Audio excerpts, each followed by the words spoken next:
Okay, so in this video, we are going to be discussing how to describe spread when given a histogram. We've talked often about how histograms can be challenging or complicated because unless they give you the entire data set, we don't know exact values. All we have to work with are intervals, how many observations are in an interval of values.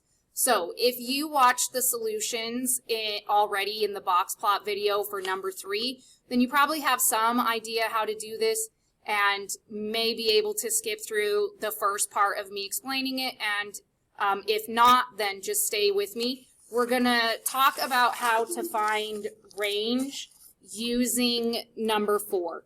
The reason I'm choosing to start with number 4 is because it is an approximately symmetric distribution. And because it is an approximately symmetric distribution, it makes sense to use range to describe the spread.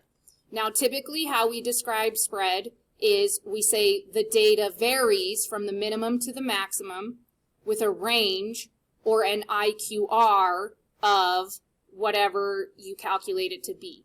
So, to be a little bit more concrete, on number 2, I would describe spread as the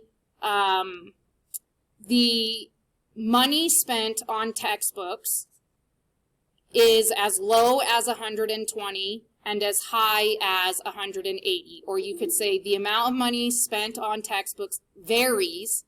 So I think I would say that, not as low as and as high as. I would say the amount of money spent on textbooks is, varies from $120 to $180 with an IQR of whatever it is.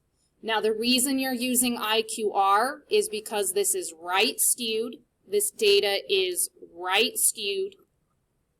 So you must mention IQR. So one more time, if I was describing spread for this, I would say the money spent on textbooks varies from $120 to $810 with an IQR of whatever the IQR is.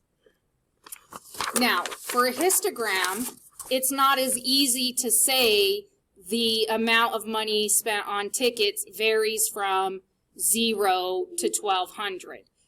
Because we don't really know that. Like, what if the lowest amount spent on a ticket is $100?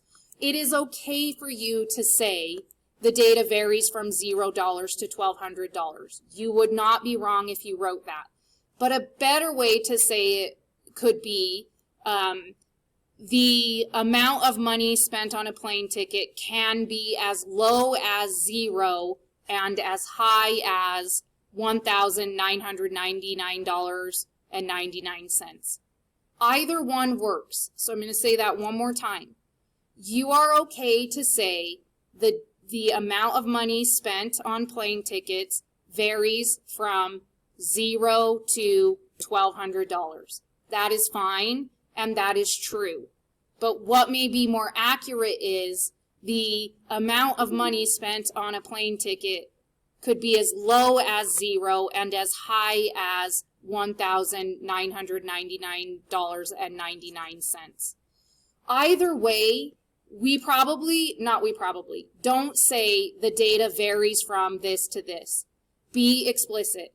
The amount of money spent on plane tickets varies from low to high, or can be as low as this and as high as this. So I would include that. But then on this problem, I would give the range, the actual range. Well, in this case, the range is not for sure $1,200. So if we were doing range in terms of how we've learned it, it would be your maximum, which would be $1,200.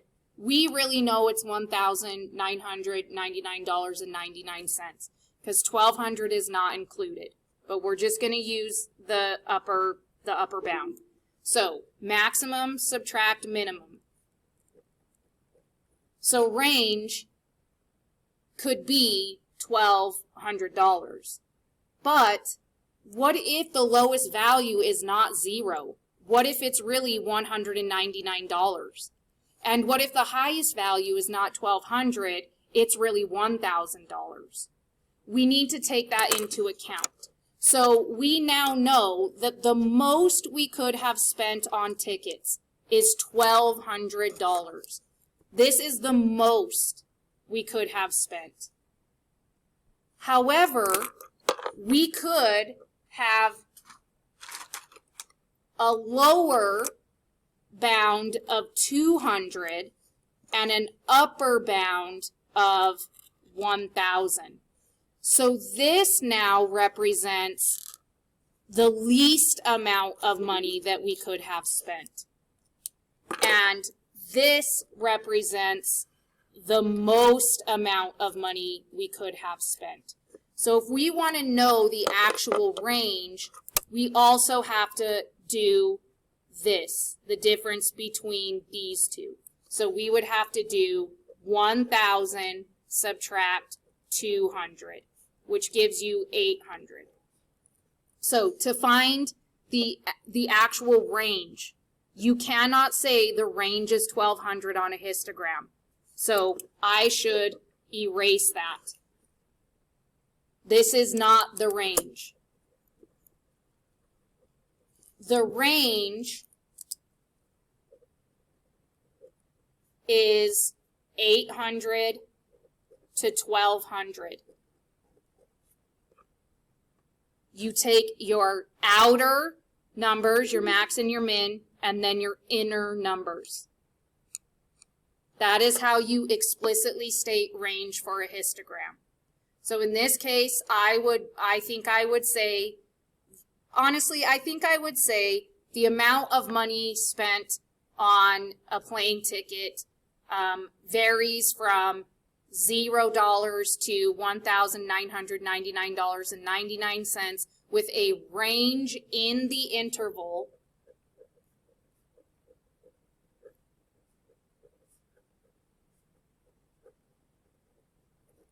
$800 to $1,200. The other option is the amount of money spent on plane tickets could be as low as $0 and as high as $1,999.99 with a range in the interval of $800 to $1,200. You have to decide which one you feel the most comfortable with. The most accurate one can be as low as 0 and as high as 1,999.99. But you can say 0 to 1,200. The range for this is in the interval 800 to 1,200, and you should write that. This sentence is required. Okay, now let's work backward. You saw my solution for this. If you haven't seen it, maybe check it after this video, pause this video, go check it, whatever you prefer. So I think if we were being completely accurate, we would say the size of the dorm room in square feet can be as low as 100 and as high as 350. And in this case, I would say 350 because we don't know what the restriction on feet is. Like you could have 349.9999999 feet. Whereas with money, you have to stop after 2 decimals. So I think I would say, and I said it differently in the solutions, but I think the most accurate is the size in square feet for the room can be as low as 100 and as high as 350 with a range of whatever I calculated in that video. This distribution is approximately symmetric, so you should use range to describe spread. Okay, working backward, I already talked about the histogram, so now we're finally at the first one. The first one, there's an issue because of your quartiles. So first of all, if we're taking into consideration this entire data set, this data set is right skewed. which means that your what you should be using for spread is IQR. However, if you don't take into consideration that outlier, this data set is approximately symmetric. So if you go through here and you calculate I shouldn't say calculate, you find the position of the quartiles, something complicated happens. So your median is in this bin. Your median is 20 to 24. Your quartile 3 is in the bin 25 to 29. But unfortunately, your quartile 1 is in between the two. Your quartile 1 is between the 6th and 7th observation, which is right on that boundary. And because it's on that boundary, it makes it more complicated to describe IQR. Besides that, when you have a histogram, it can be extremely convoluted to describe IQR for a histogram because we're looking at so many numbers. Eventually, we're talking about such a wide range of values, it almost becomes meaningless. So here is what I would do for this one instead. I would say the number of lines cleared for the 4th grade children can be as low as 10 and as high as 54. Or the number of lines cleared, or the 4th graders cleared at least, or I guess it wouldn't be at least. So maybe the best way is to just say that for the 4th grade children, the lowest number of lines cleared could be 10 and the highest could be 54. So that is saying my data varies from 10 to 54. The data varies from 10 to 54. We don't know that for sure. We don't know for sure that it varies from 10 to 54.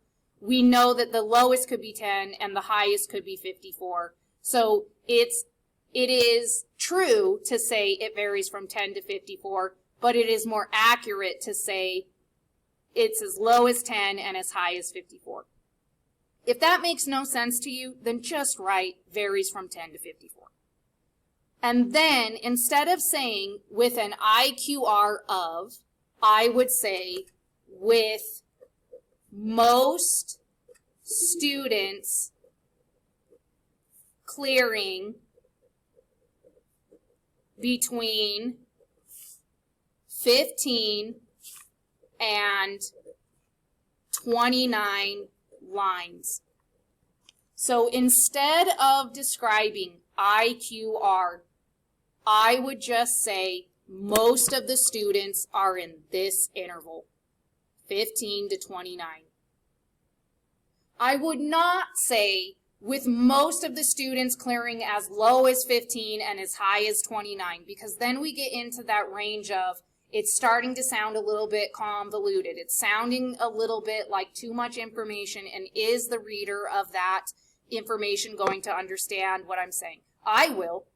Like if one of you guys wrote that for me, I would get what you're saying. With most of the students clearing as low as 15 and as high as 29. But it is certainly easier to say with most students clearing between 15 and 29. So I have a feeling that that may not have cleared up much for some of you. I'm hoping that for most of you it did. Range on a histogram, spread on a histogram can be very challenging. I understand that. Just do the best that you can. Ooh, I got a little crazy hair going on. Just do the best that you can and go from there. Now, I'm sure that you guys have other questions from this assignment. Like every year people ask me how to do 83, the income of the grads, 84, the baseball salaries, 85, the mean salaries, and even the last free response question. So do not turn this check for understanding in today. Don't turn this in today. Keep it until Monday so that I can answer any questions that you guys have. Now, you should try to do as much of it as you can, because you're not going to be able to do all of those problems in class on Monday. Like, you'll be able to finish them, but if you're starting from scratch, I'm not sure you're going to have enough time to completely answer 83, 84, 85, and the last problem. So work with each other if you have time, but otherwise, let's meet on Monday, figure out where we are at, and I'll answer any questions that you have. Okay? Try to do as much as you can. If all y'all roll up in here on Monday, though, and none of you can do the last one, you guys know I'm going to do it with you. I'm going to give you the time. I'm just saying, please try to get as much done as you can before then. If you have any pressing questions, any pressing issues, like I said in the previous video, you can let Casey know and she can get a hold of me immediately, or you can email me in Canvas or my actual graniteschools.org account, and I will get back to you as soon as I can. I will check my Canvas email over the weekend, though, because that's how I'm giving you these lessons. Okay, that is it. I love you. Do your box plots video now. Fast forward if you need to. I think I said that in the first video. Hopefully I did. It is a long video. Double the speed. Fast forward through the things that you don't need, and we will recap box plots when I see you on Monday, and then we will move on to comparing distributions. All right. Love you, Mooey. See you Monday.